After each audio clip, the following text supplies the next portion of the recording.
Naannoo Oromiyaa godinaalee hedduu keessatti tatamsa'inni weerara dhibee busaa dachaadhaan dabaluu fi baay'inni namoota dhibee kanaaf saaxilamanii dhaabbilee fayyaa deeman dachaadhaan dabaleera jechuun Biiroon Fayyaa Oromiyaa ibseera. Dr. Tasfaayee Kabbaboo itti aanaan Biiroo Fayyaa Oromiyaa ammatti weerarri dhibee busaa yeroo hir'isuu malutti dachaadhaan dabaleera jedhan.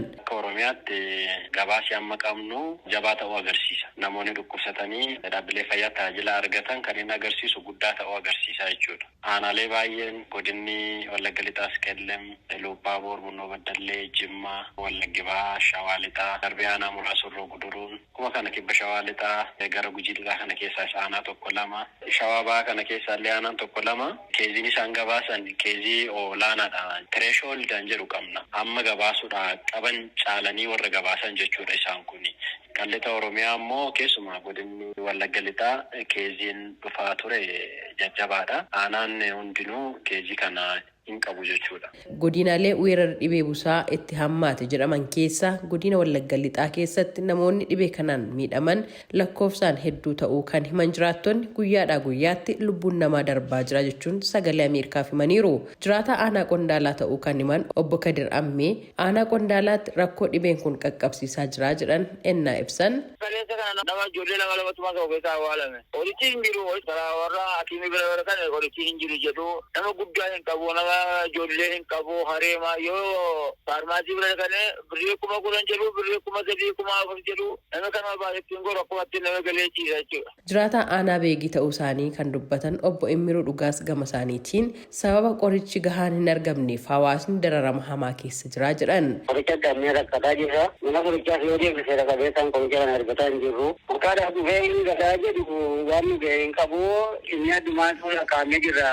Kanaa fi utuma seera qabeessaan jiran oolee barbaanne waan baranaa kana nama baay'ee miidhamee jira kanuma na seerame baay'eedha. Amma daa'imman keenya seera kan qabu dufii waan qabsee jaajjitoos mana qophiyaatti kenne uummayyuu uummatiin sodaa guddaa qaba. Waggoottaniif biifaan keemikaala farra bookee busaa rakkoo nageenyaa wal qabatee biifamuu hafuun dhiyeessiin agoobaraa addaan cituun dhaabbileen fayyaa sadarkaa keellaa fayyaa fi buufata fayyaatti jiran gartokkeef guutuudhaan manca'uun yeroodhaan tajaajila barbaachisu kennuu hafuun keessumaa hawaasa gandoota baadiyyaa jiran hedduu miidheeraa jechuun jiraattonni ibsaniiru. Itti aanaan itti gaafatamaa waajjira fayyaa godina Wallagga Lixaa obbo Masfinxaasoo weerara dhibee busaa aanota godinichaa hunda keessatti mul'achuu ibsaniiru.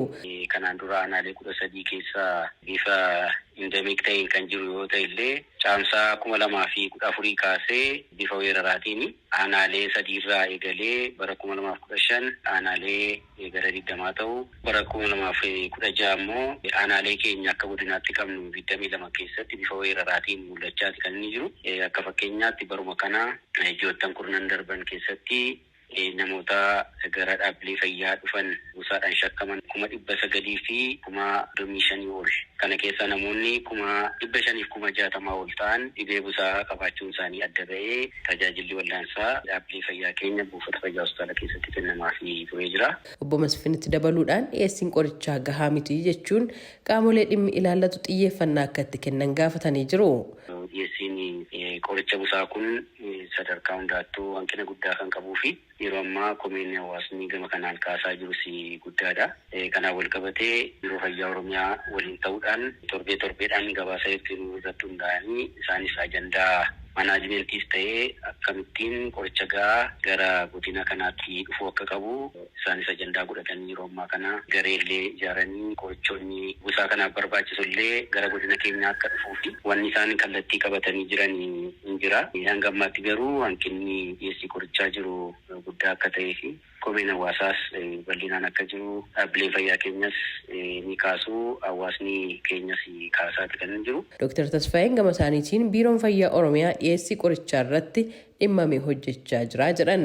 Ragaan istookiin jiru gahaadha. Keessumaa qorichi liqimsaa wajjin wal qabatee jiru gahaa qabna. Inni gahaa qabnu Naqamtee irraa qabnu Asoosaa irraa qabnu kuni Anfillootti, Beegitti, Qondaalaatti, Noolee Kaabbaa, Shimaltokkee, Baabboo Gambeel keessatti bakkee hundattuu buufata fayyaa hundattuu istookii wal fakkaatu hin jira jettee gaafatta yoo ta'e haala jiruun wal qixxaachuu dhiisuu mala. Garuu keezii achiin gabaafama jenneetoo yaadnu harkaa qabnuun qabna jechuudha. Isaaniif sheer goone qoodi isaanii naqamteera jira jechuudha.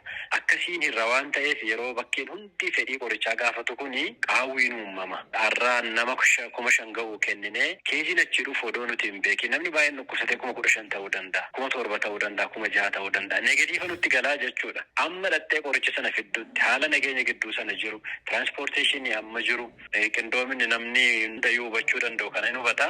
Guyyaan tokko guyyaan lama qaawwiitti uumamaa jechuudha. Akka gabaasa jaarmiyaa mootummoota gamtoomaniitti biiroon gargaarsa namoomaa UNOChaan tibbana baasetti Itoophiyaa keessatti baatii guraandhalaa bara 2024 keessa namoonni 764 dhukkuba busaan du'aniiru. Kunis baatii amajjii keessa lakkoofsa namoota dhibee busaatiin du'anii 611 galmaa'ee ture 25 caalmaa argamsiiseera jechuun gabaasa isaa keessatti baasee jira.